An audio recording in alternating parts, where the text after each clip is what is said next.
اللي هبقى اعرضه لكم في الفيديوهات الجايه. انصحك بالاشتراك في القناه وتفعيل زر الجرس علشان يوصلك مني كل جديد. يا غاوي بالصلاه على النبي وربنا يبارك للجميع ما شاء الله. السلام عليكم ورحمه الله وبركاته، تحياتي لكل اخواتي وحبايب قلبي اللي متابعيني. بالصلاه على النبي يا جماعه، انا الطلب مني تربيه 100 دجاجه او 50 دجاجه بلدي. ال 100 دجاجه وال 50 دجاجه دول لتغطيه المنزل.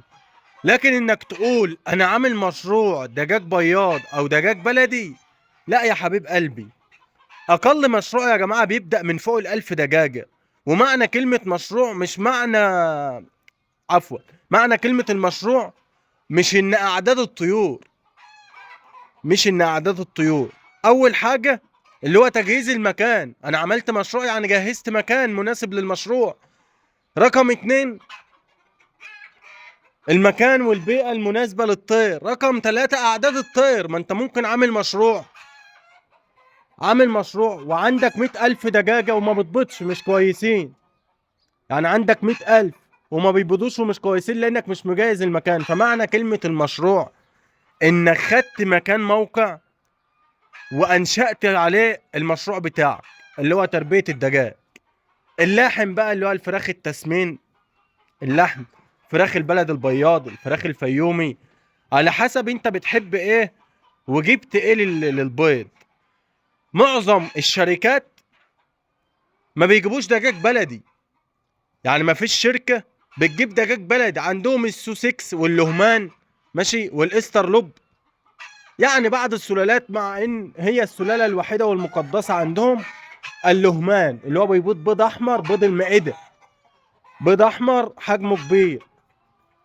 او بيض الشركات اللي بيبيض بيض ابيض، بيض المائدة. تمام. فانك تقول انا عندي 50 فرخه وعامل مشروع، لا يا حبيب قلبي، ده اسمه انا مربي 50 دجاجه باكل من وراهم بيض للمنزل، وممكن لو فاض علينا بيض ولا حاجه ببيع لاحد محلات السوبر ماركت او الجيران او كده. لكن هو مش مشروع يا جماعه. كلمه مشروع يعني هتجهز مكان. التربيه العشوائيه دي ما بتخليش الدجاج يبيض زي اللي في المشاريع. الدجاج اللي في المشروع اللي هو البياض بس بدون تخصيب للبيض، بيض المائدة، ما بيبقاش متساب على الارض، بيبقى في محاكر او بطاريات، صح، مجهزة اوتوماتيك من اول السقاية لحد الزبل. يعني اكل، مية، ضوء، الزبل بيتشال اوتوماتيك. صح ولا لا؟ فالتربية اللي على الارض دي عشوائية. التربية اللي احنا عاملينها دي عشوائية اهو. المكان مفتح. لو الحر زاد عليهم مش هيبيضوا، لان الجو حار، عندهم اجهاض، مجهد، الطير مجهد، صح. طيب لو الجو برد عليهم، برضك الجو البرد على الطير مش هيبيض، مش هيخلي الدجاج يبيض، صح ولا لا؟ جميل جدا.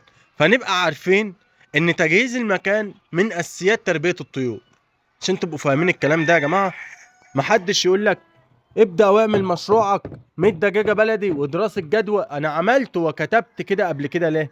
علشان تفهموا وتدخلوا على الفيديو. لما دخلتوا على الفيديو كنتوا زعلانين، ولكن هو ده الصح. لما تقعد مع نفسك بعدين هتعرف ان اسلام مملكة الطيور كلمك في الصح. فابدأ جيب لو 10 فرخان بضولك كل يوم 3 4 بيضات وكلتهم، فطرت بيهم ولا شيء، احسن لك.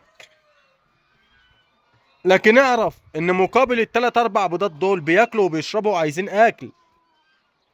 ما انت مش هتجوعهم، هتقول باكلهم حاجات من المنزل، حلو، بس ما تنتظرش منهم بيض بالاعداد الكبيره. يعني ما يبقاش عندك 10 دجاجات وتقول انا هستنى منهم 8 بيضات كل يوم او 9 بيضات. لا، انت مربع عشوائي، هتاخد منهم 5 6 7 بيضه بالكتير، 5 بيضه 4 بيضه على حسب. ممكن يوقفوا فتره عندك كبيره. فده كان موضوع حلقه النهارده. تعالوا اخدكم في القسم التاني كده عند الدجاج الفيومي، افرجه لكم، وهيظهر لك كذا فيديو في اخر الفيديو. اختار لك فيديو منهم هيودوك بفيديوهات مختصة بالفيديو ده. حاجة جميلة جدا. هتبقوا مستمتعين مع الدجاج البلدي والفيومي والسلالات دي. يلا بينا نروح هناك.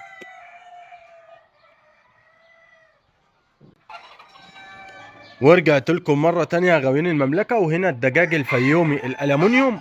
تربية الدجاج الفيومي ممتعة جدا وجميل ومناعته حلوة. عندنا أكتر من سلالة فيومي، وده اللي هبقى أعرضه لكم في الفيديوهات الجاية. أنصحك بالاشتراك في القناة وتفعيل زر الجرس علشان يوصلك مني كل جديد. يا غاوي بالصلاة على النبي وربنا يبارك للجميع. ما شاء الله ما شاء الله.